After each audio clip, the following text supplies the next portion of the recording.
बिस्मिल्लाहिर्रहमानिर्रहीम। अस्सलाम वालेकुम। मेरा नाम होम्योपैथिक डॉक्टर अशफाक ख़ान है और मेरा ताल्लुक़ स्वात पाकिस्तान से है। अगर आपको बवासीर है, यानी आपको पखाने में तकलीफ़ महसूस होती है, आपको स्टूल करने के दौरान खून आता है और बहुत ज़्यादा सीवियर अक्सर पेन के साथ ब्लड भी आता है या बग़ैर पेन के भी ब्लीडिंग होती है, तो बिल्कुल परेशान होने की ज़रूरत नहीं है। होम्योपैथी में बेहतरीन सोल्यूशन है आपके इस मसले का। बग़ैर किसी और तकलीफ़ दे थेरेपी के ऑपरेशन या ऑपरेट करने की तरफ ना जाएं, बल्कि बिल्कुल होम्योपैथी में इसका ज़बरदस्त इलाज है। बुनियादी तौर पे आज की ये वीडियो का मकसद ये है कि आपको इस बात से आगाही दी जाए कि होम्योपैथी में बवासीर चाहे वो अंदरूनी हो या बैरूनी हो और आपको स्टूल में ब्लीडिंग आ रही है, आपको पेन हो रहा है, तो उसका ज़बरदस्त ट्रीटमेंट है। और ऐसा ट्रीटमेंट है, आप यकीन कीजिए कि घंटों में आपको रिजल्ट आएगा।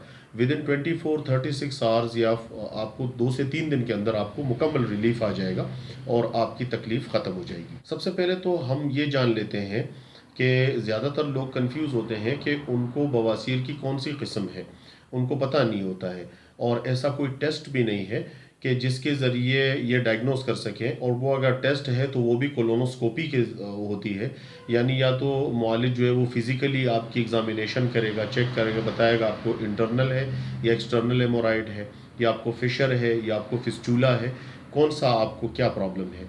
और अगर लेबॉर्ट्री टेस्ट की तरफ जाए तो इसमें फिर वो कोलोनोस्कोपी है, यानी एक ट्यूब दाखिल की जाती है, कैमरा आपके बड़ी आंत के ज़रिए, और उससे जांच की जाती है अंदरूनी आंत और उसके जो तकालीफ है कि आपको कोलाइटस है, यानी अल्सरेटिव कोलाइटस है, अल्सर्स है, इंटरनल हेमोराइड्स है, एक्सटर्नल हेमोराइड्स है, या फिर आपको फिस्टुला है या फिर फिशर है। तो ये सारे टर्म्स इसमें आज हम आपको आपकी जो कन्फ्यूजन है उसको क्लियर करने की कोशिश करते हैं कि इनमें सब में फ़र्क क्या होता है। सबसे पहले तो हम हेमोराइड्स के टर्म को ले लेते हैं। हेमोराइड्स ये होते हैं कि हमारे जो आंत के अंदर वेन्स होते हैं, जिससे डीऑक्सीजनेटेड ब्लड जो है वो वापस कलेक्ट हो रहा होता है, तो इन वेन्स के अंदर जो है वो डीऑक्सीजनेटेड ब्लड जो है वो जमा रह जाता है और उस वहाँ पर कोआगुलेट होने की वजह से या फिर उस पर प्रेशर पड़ने की वजह से वहाँ की जो वेन्स होती हैं वो डायलेट हो जाती हैं, फूल जाती हैं और वो रफ्ता रफ्ता एक गोमड़ की शक्ल इख्तियार कर लेती हैं। अब ऐसा क्यों होता है?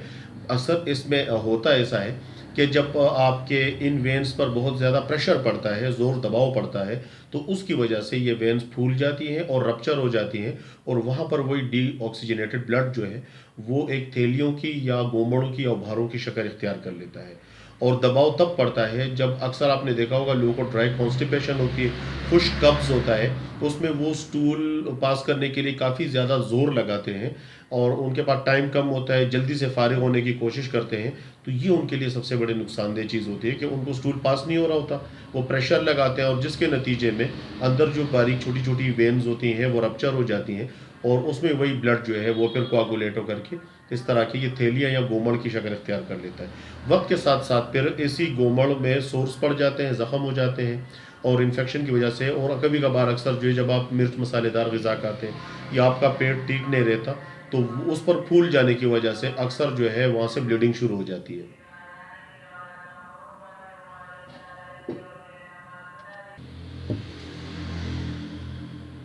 सेम इसी तरह अगर इंटरनल है तो एक्सटर्नल भी इसी तरह, बैरूनी यानी जो आपकी स्किन होती है पखाने की आंत के ऊपर, उस स्किन के ऊपर जो है गोमड़ बन जाते हैं तो उसे हम एक्सटर्नल हेमोराइड्स कहते हैं। दोनों में ब्लीडिंग नॉन ब्लीडिंग हो सकती है।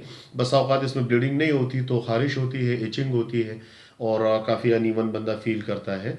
तो ये तो हो गए हेमोराइड्स। एनल फिशर में होता ये है कि आपके यानी आपको ड्राई कॉन्स्टिपेशन हो या कोई और मीन्स हो, उसकी वजह से आपको पखाने की आंत पर एक साइड पे कट सा महसूस होता है और पखाने की आंत में जलन और स्टूल के दौरान दर्द का फील होना, अक्सर उसे ब्लीडिंग भी होती है और वो एक सोर सा बन जाता है, यानी एक ज़ख़म सा बन जाता है और इस तरह महसूस होता है जैसे किसी ने ब्लेड या छुरी से कट लगा दिया है उस जगह पे।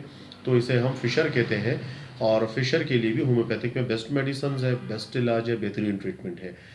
आगे जा कर के इसमें अगर आपको हेमोराइड्स है, हेमोराइड्स में एक्सटर्नल हेमोराइड्स में अक्सर जो है या इंटरनल हेमोराइड्स फिस्टूला की शक्ल इख्तियार कर लेते हैं। फिस्टूला ये होता है कि जो हेमोराइड्स के गोमड़ होते हैं वो गोमड़ जो है उनमें एब्सिस यानी फोड़ा बन जाता है और वो फोड़ा जो है उस वो फोड़ा जो है वो फिर उसकी सीरीज़ होते हैं, यानी वो एक फिर दूसरी जगह और फिर इस तरह से वो निकलते हैं। वो इन्फेक्टेड एरिया मुख्तलिफ जगहों पर वहाँ पर फोड़े निकल आते हैं और उसमें पस पड़ता है। जब वो पस फूल करके खाली हो जाता है तो फिर आपको सुकून महसूस होता है। और अक्सर उसमें जो है ये ताल्लुक़ होता है कि अगर आपको इन्फेक्शन हो गया किसी भी मीन्स से, और इन्फेक्शन वक्तन फ़ौक्तन आपको इन्फेक्शन होता है, पस पड़ता है, वो खाली होता रहता है, तो इसके लिए भी होम्योपैथी आपको बेहतरीन मेडिसिन और ट्रीटमेंट प्रोवाइड करती है। सेल्फ मेडिकेशन की तरफ ना जाए। कहीं से भी अगर आपको कोई मेडिसिन मिल जाए, ये बताया जाए कि जी ये इस्तेमाल करें, ये इस्तेमाल करें, क्योंकि इसमें कोई एक आध मेडिसिन स्पेसिफिक नहीं होती। आप एक मेडिसिन लेंगे उसके बाद आपकी अलामात बदल जाती हैं। तो किसी भी होम्योपैथिक मुआलिज से इसका इलाज करवाएं, और बेहतरीन इसका इलाज है, बेहतरीन रिजल्ट्स हैं और बेहतरीन मेडिसिन हैं। कुछ मैं आपको, या जो स्टूडेंट्स हमारे अगर ये वीडियो देख रहे हैं उनके रहनुमाई के लिए, कि इसमें सबसे ज़्यादा जो बुनियादी इन्फ्लुएंस होता है वो सल्फ़र का होता है। सल्फ़र जो है वो top of the list remedy होती है।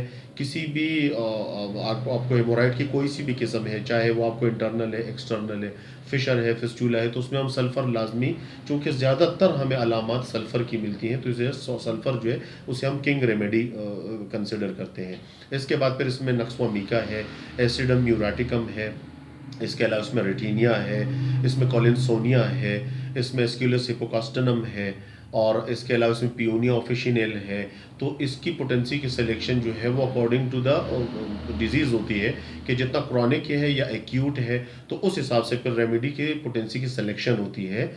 तो ये कुछ चीदा चीदा मेडिसिन आपके इल्म में मैंने लाई हैं, और उम्मीद करता हूँ कि ये वीडियो आपके लिए फ़ायदेमंद होगी। सेल्फ मेडिकेशन न कीजिए, किसी भी होम्योपैथ से अपना ट्रीटमेंट करवाएं। आप हमसे भी ऑनलाइन अपनी मेडिसिन मंगवा सकते हैं। पाकिस्तान में और बैरून मुल्क मुकीम पाकिस्तानी, या बैरून मुल्क कहीं कोई किसी भी मुल्क से ताल्लुक़ रखता हो, तो वो हमसे मेडिसिन मंगवा सकते हैं, और थ्रू प्रॉपर कंसल्टेशन इंशाल्लाह उनको मेडिसिन उनके डोर स्टेप पे हम प्रोवाइड करेंगे। Thank you very much. अल्लाह हाफ़िज़।